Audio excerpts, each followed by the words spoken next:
Well, I don't think they'll be shouting this from the rooftops. Let's begin.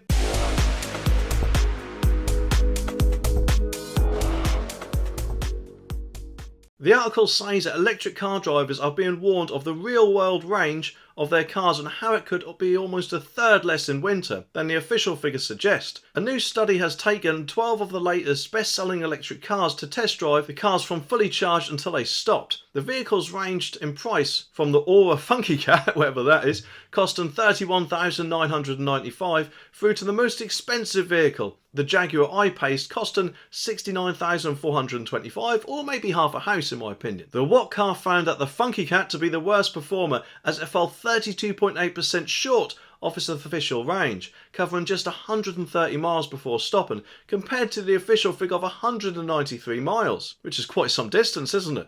The car that got closest to the official range was the 55,890 Nissan Ariya, hope I pronounced that right, still fell 16% short of its official figure, covering 269 miles rather than the 322 suggested. The 52,919 Tesla Model Y came in second in terms of getting closest to the official range, recording a shortcoming of 17.8% from its official 331 miles, but covered the most distance overall at 272 miles. All cars were driven at the same time at a test venue chosen to remove any variables that may hinder comparing results. Now, before anyone says, "Oh really, well the official figures are lab conditions, oh I hate the Smug one." And of course, yes, while that is true, you wouldn't expect them to fall by a whopping 30%, would you? I mean, that's nearly a third of a tank, or battery in their case, isn't it? And just makes a mockery of the whole thing altogether, really, doesn't it? Because quite often in the past, I've heard electric drivers say something like, "Oh, I can drive 10 miles on 5p, don't you know?" Admittedly, that was a while back, before electric prices have shot through the roof, but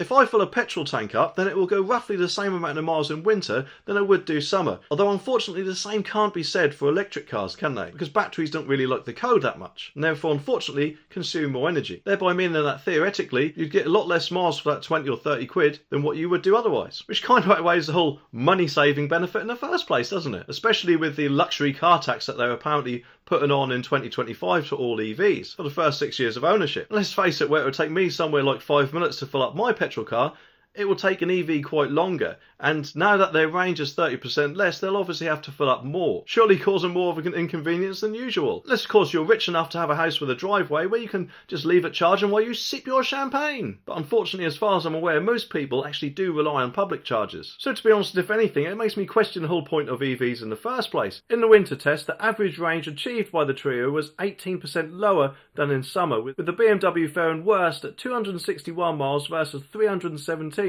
a fall of 21.6%, and the Tesla doing best at 272 miles versus 304, a fall of 11.8%.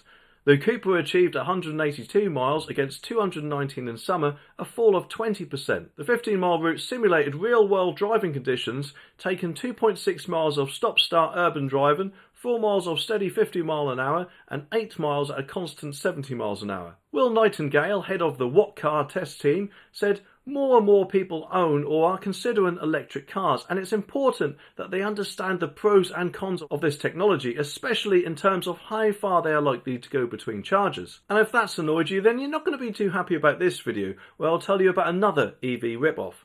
Anyway, subscribe for more, and I'll see you in the next one.